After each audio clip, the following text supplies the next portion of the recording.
Hello friends, welcome to my YouTube channel SKG सामान्य ज्ञान। आप हमारे चैनल को सब्सक्राइब करें, बेल आइकन जरूर प्रेस करें।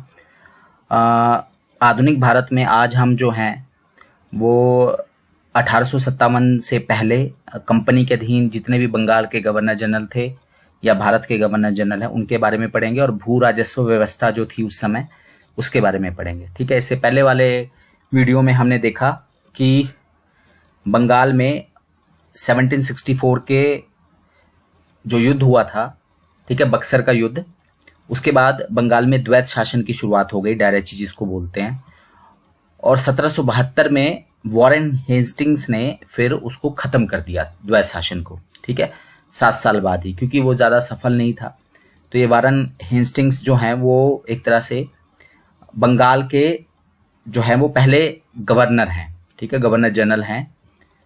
तो जो शुरुआती गवर्नर जनरल हुए बंगाल के, जिनको गवर्नर जनरल कहा जाता है, वो थे वॉरेन हेस्टिंग्स 1782 से 1785, फिर लॉर्ड कॉर्नवालिस 1786 से 1793 और लॉर्ड वेलीजली, ठीक है, 1798 से 1805। और भी हुए हैं, लेकिन हमने इसमें मेन जो गवर्नर जनरल हुए उस टाइम उनके बारे में ही इसमें जो है वो यहाँ पर ब्यौरा दिया हुआ है। ठीक है, तो शुरुआत करते हैं पहले बंगाल के गवर्नर जनरल। ठीक है, तो 1772 से 1828 तक जितने भी गवर्नर जनरल हुए, हमने तो सिर्फ 3 का ही यहाँ पे ब्यौरा दिया है, वो सभी जो है वो बंगाल के गवर्नर जनरल कहलाते हैं, क्योंकि इसमें बहुत ज़्यादा कन्फ्यूज़न होती है। और ये थे बंगाल के गवर्नर जनरल कंपनी के अधीन। ठीक है, तो 3 हमने मुख्य बात की है यहाँ पे 3 लोगों की। वॉरेन हेस्टिंग्स 1772 से 1785। तो सबसे पहले तो इन्होंने 1772 में जो है वो द्वैत शासन की समाप्ति की घोषणा की वॉरेन हेस्टिंग्स ने। और ये द्वैत शासन जो है 1765 में इन्होंने ही शुरू करवाया था बंगाल में। ठीक है, दूसरा जो है रेगुलेटिंग एक्ट लाए ये 1773 में, और कलकत्ता में सुप्रीम कोर्ट की स्थापना हुई। ठीक है, तो रेगुलेटिंग एक्ट 1773 से कलकत्ता में जो है वो सुप्रीम कोर्ट की स्थापना की गई। ठीक है, इसके अलावा सर विलियम जोन्स, ठीक है, जो हेस्टिंग्स के टाइम थे, उन्होंने the Asiatic Society of Bengal उसकी स्थापना की। तो कई बार ये क्वेश्चन बहुत पूछा जाता है कि एशियाटिक सोसाइटी ऑफ बंगाल की स्थापना किसने की, तो 1784 में सर विलियम जोन्स ने की थी, और ये भी वॉरेन हेस्टिंग्स के टाइम में हुई।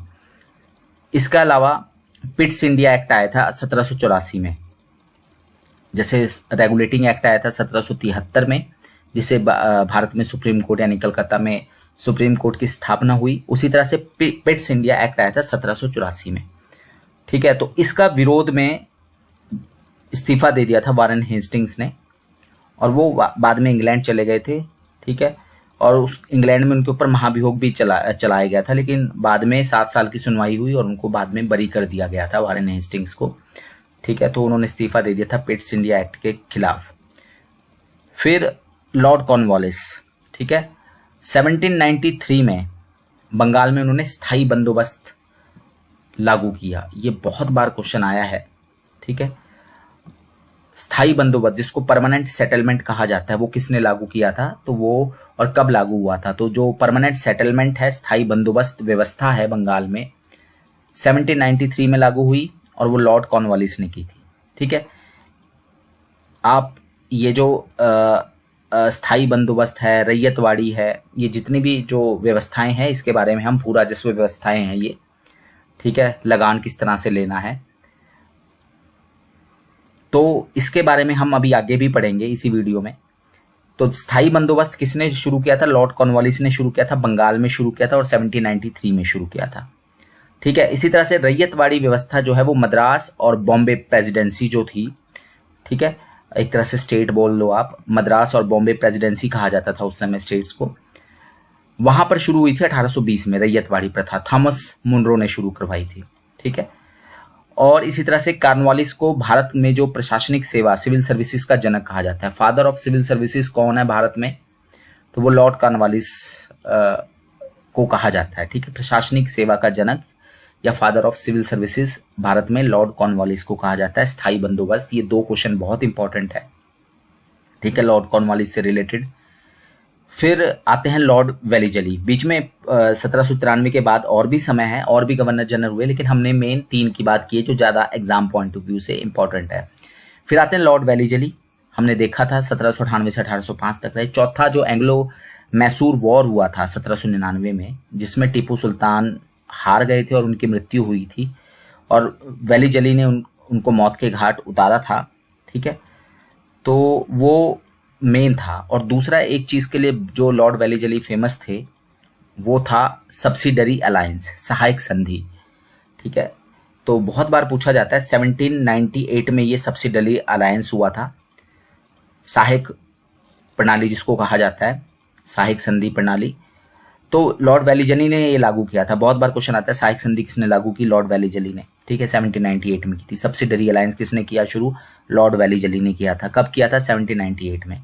और इसका मेन काम क्या था कि भारतीय राज्यों को अंग्रेजी राजनीतिक परिधि के अंतर्गत लाना। कहने का मतलब है कि जो भी भारतीय राज्य थे, छोटे छोटे राज्य थे, अंग्रेज वहां पे अपनी सेना रखते थे और उनका सारा खर्चा जो है, अंग्रेज वहां पे सेना रखते थे कि हम आपको दूसरे राज्यों से आपकी सहायता करेंगे, लेकिन हमारी जो सेना का खर्चा है वो फिर वहां के राज्य उठाते थे। ठीक है, ना केवल वो वहां अपनी पॉलिटिक्स करते थे बल्कि ताकत भी जो है उनकी बढ़ जाती थी। ये सहायक संधि जो थी वो लॉर्ड वैली जली की थी। तो जो बंगाल के प्रमुख गवर्नर जनरल हुए 1772 से 1828, उसमें वारेन हेस्टिंग्स, लॉर्ड कॉर्नवालिस और लॉर्ड वैली जली के बारे में हमने पढ़ा। कॉर्नवालिस का स्थायी बंदोबस्त, father of civil services, lord Wellesley का चौथा एंग्लो मैसूर वार, और इसके अलावा सब्सिडरी अलायंस यानी सहायक संधि, वारेन हेस्टिंग्स का रेगुलेटिंग एक्ट, सुप्रीम कोर्ट, इसके अलावा द्वैध शासन समाप्ति, और इन्हीं के टाइम में सर विलियम जोन्स ने एशियाटिक सोसाइटी ऑफ बंगाल की स्थापना की। अब हम बात करते हैं भारत के गवर्नर जनरल। 1828 से 1856 तक हुए। ठीक है, फिर जो है वहां से फिर भारत के गवर्नर जनरल कहा जाने लगा, लेकिन ये थे कंपनी के अधीन, क्योंकि उस समय ईस्ट इंडिया कंपनी का शासन है भारत में। ठीक है, 1600 में ईस्ट इंडिया कंपनी यहाँ पे आ गई थी और 1856-57 तक ईस्ट इंडिया कंपनी ही थी यहाँ पे, 1857 के रिवोल्ट तक। तो जितने भी पहले तो 1828 तक तो वो बंगाल के गवर्नर जनरल कहे जाने लगे, बाद में वो भारत के गवर्नर जनरल कहे जाने लगे ईस्ट इंडिया कंपनी के अधीन, क्योंकि उसके बाद तो फिर ब्रिटेन के अधीन आ गया था भारत। ठीक है, तो लॉर्ड विलियम बेंटिक जो हैं वो भारत के पहले गवर्नर जनरल हैं। ठीक है, लॉर्ड विलियम बेंटिक भारत के पहले गवर्नर जनरल हैं कंपनी के अधीन, ईस्ट इंडिया कंपनी के अधीन बनने वाले पहले गवर्नर जनरल भारत के वो थे लॉर्ड विलियम बेंटिक। 1833 में बने थे ये। वैसे तो लॉर्ड विलियम बेंटिक जो है 1828 में ही गवर्नर जनरल बन गए थे, लेकिन इससे पहले ये बंगाल के थे। 1833 के एक्ट के द्वारा लॉर्ड विलियम बेंटिक को पूरे भारत का गवर्नर जनरल बना दिया कंपनी ने, ईस्ट इंडिया कंपनी ने। ठीक है, कुछ इंपॉर्टेंट काम किए थे लॉर्ड विलियम बेंटिक ने। एक 1829 में उन्होंने सती प्रथा को समाप्त किया। ठीक है, फिर इसके अलावा लॉर्ड विलियम बेंटिक ने कर्नल स्लीमैन की मदद से ठगी प्रथा को समाप्त किया। ठीक है, सप्रेशन ऑफ ठग्स जिसको कहा जाता है, ठगी जो प्रथा थी, कर्नल स्लीमैन की सहायता से लॉर्ड विलियम बेंटिक ने 1830 में उसे भी खत्म किया।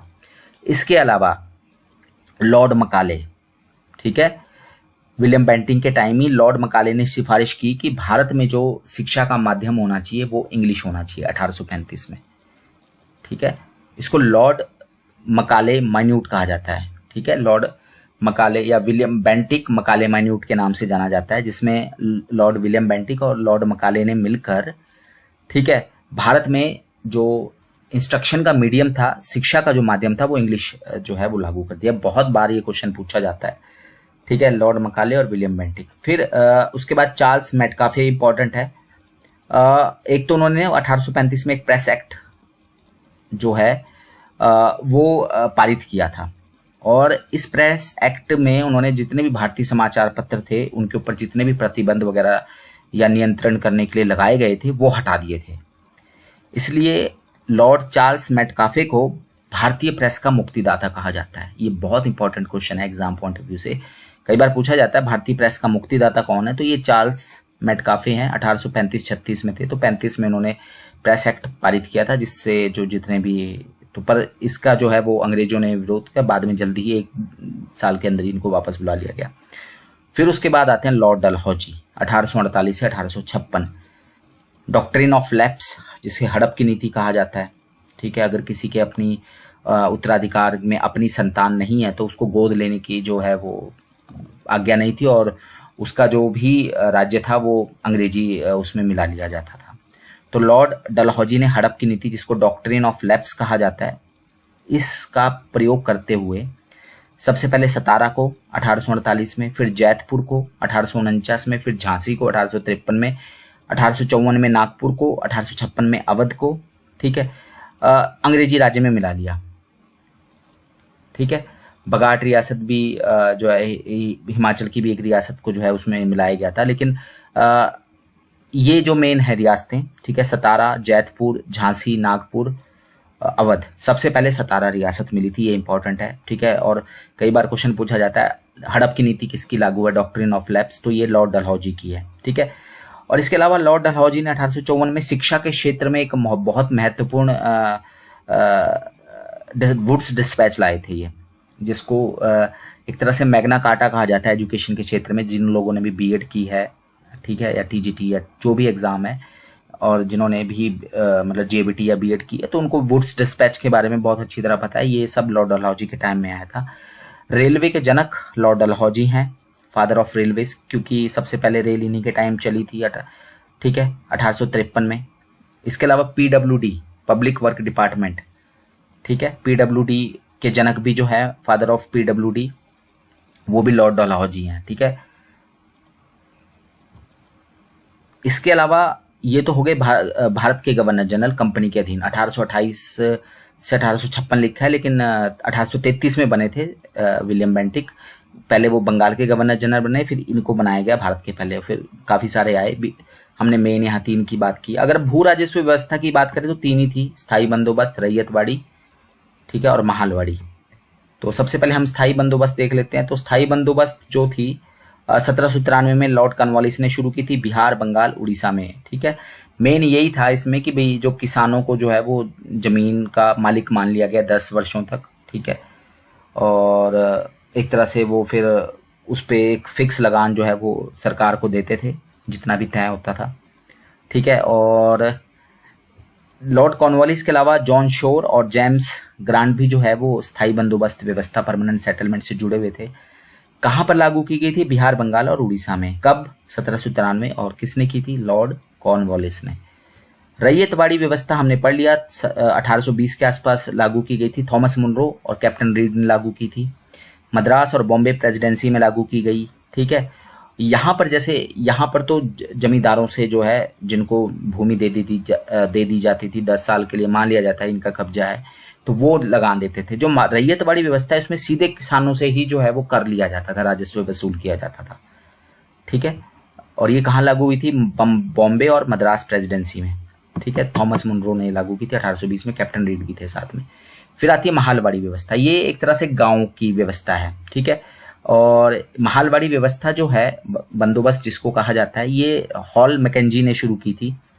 ठीक है, ये खासतौर पे दक्षिण भारत के इलाकों में शुरू की गई, दक्कन के कुछ जिले जैसे कि वहाँ पर शुरू की गई। इसके अलावा जो यूपी है वहाँ पे शुरू की गई, आगरा, अवध, मध्य प्रांत, पंजाब। कई बार पूछ सकते हैं कि हिमाचल में कौन सी जो है बंदोबस्त चल रहा था, तो ये महालवाड़ी चल रही थी। महालवाड़ी में क्या होता था कि हर एक गांव को एक मुहाल मान लिया जाता था। ठीक है, जागीर मान ली जाती थी, और उस पूरे गांव के लिए एक लगान फिक्स कर दिया जाता कि भाई इस गांव से इतना लगान लेना है, दूसरे गांव से इतना लेना है, मतलब इस मुहाल से इतना, इस मुहाल से इतना। तो एक तरह से जागीर या गांव मान लिया जाता था। ठीक है, तो अगर हम कंपैरिजन करें तो महालवाड़ी व्यवस्था जो है वो हॉल मैकेंजी ने शुरू की। ठीक है, नॉर्थ सबसे ज़्यादा जो है वो महालवाड़ी ही चला करती थी, क्योंकि पूरे यूपी में, आगरा, अवध, मध्य प्रांत, मध्य प्रदेश में, पंजाब में, नॉर्थ, मिडल और मध्य भारत में तो यही चल रही थी। ठीक है, और लगभग कुछ पश्चिमी भारत का हिस्सा भी था। स्थायी बंदोबस्त जो थी वो बिहार, बंगाल, उड़ीसा में ज़्यादातर चल रही थी, और रैयतवाड़ी जो है वो मद्रास और बॉम्बे प्रेसिडेंसी में चल रही थी। तो सबसे ज़्यादा जो है महालवाड़ी थी। ठीक है, तो ये किसने लागू की? सही, स्थायी बंदोबस्त कॉर्नवालिस की है, ryotwari Thomas Munro, captain Read की है। ठीक है, और हॉल मैकेंजी की महालवाड़ी है। ठीक है, तो इससे रिलेटेड जो क्वेश्चन आंसर है वो नेक्स्ट वीडियो में देखेंगे हम। धन्यवाद, थैंक यू।